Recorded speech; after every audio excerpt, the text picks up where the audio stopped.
কিছু করার আছে এই সঙ্গীতের জন্য, সংস্কৃতির জন্য। আমি শুরুতেই তো বললাম যে ট্রিটমেন্টের প্রয়োজন আছে, এখানে অনেক কিছু আছে। যেমন আমি যদি বলি, একটা সময় গিয়ে আমরা দেখি কি যে বাংলাদেশের যারা কিংবদন্তি রয়েছেন, সঙ্গীতে যাদের অবদান আছে বা চলচ্চিত্রে যাদের অবদান আছে, আমাদেরটা তো এটা হাজার বছরের সংস্কৃতি, তাই না? তো আমি মনে করি যে সঙ্গীতের যারা স্রষ্টা, তাদেরকে আমরা যদি রুটকে ভুলে যাই, তাহলে কিন্তু কোনো কিছু নিয়ে আমরা সামনে এগোতে পারবো না। সেই রুটকে ধরে রাখতে হলে তাদের জন্য আমার মনে হয় যে একটা প্রপার আর্কাইভ, যেটা বাংলাদেশে নেই, একটা প্রপার আর্কাইভ থাকা উচিত, যে আর্কাইভে আমাদের এই কিংবদন্তিদের কাজগুলোকে সংরক্ষণ করা হবে, এবং সেই আর্কাইভ থেকে আমাদের এখনকার প্রজন্মের ছেলেমেয়েরা আমাদের সংস্কৃতি সম্পর্কে এডুকেটেড করতে পারবে নিজেদেরকে।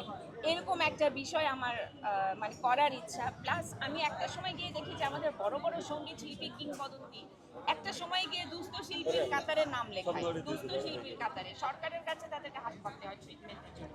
তা আমরা যদি তাদের জন্য এমন কিছু ব্যবস্থা করতে পারি যেন পরবর্তীতে তাদের কারো কাছে হাত পাততে না হয়, নিজেই নিজের কাজের মাধ্যমে যেন স্বাবলম্বী হতে পারে। যেমন রয়্যালটির বিষয়টা এখানে আসে। যেমন আমি মনে করি যে পার্শ্ববর্তী দেশেও আমরা দেখেছি যে আজকে লতা মঙ্গেশকর নেই, আজকে কিশোর কুমার নেই, কিন্তু ঘরে বসে তাদের বাসায় কিন্তু লক্ষ লক্ষ টাকা আসছে। কিভাবে?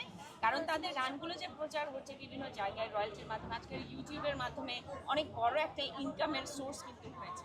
তা আমাদের দেশে এই ধরনের কমিটি আছে, কিন্তু সেই কমিটির কোনো কার্যকারিতা নেই। আমরা যদি সেই রয়্যালটিগুলোকে নিশ্চিত করতে পারি, তাহলে কিন্তু দুস্থ শিল্পীর কাতারে কাউকে নাম লেখাতে হবে না।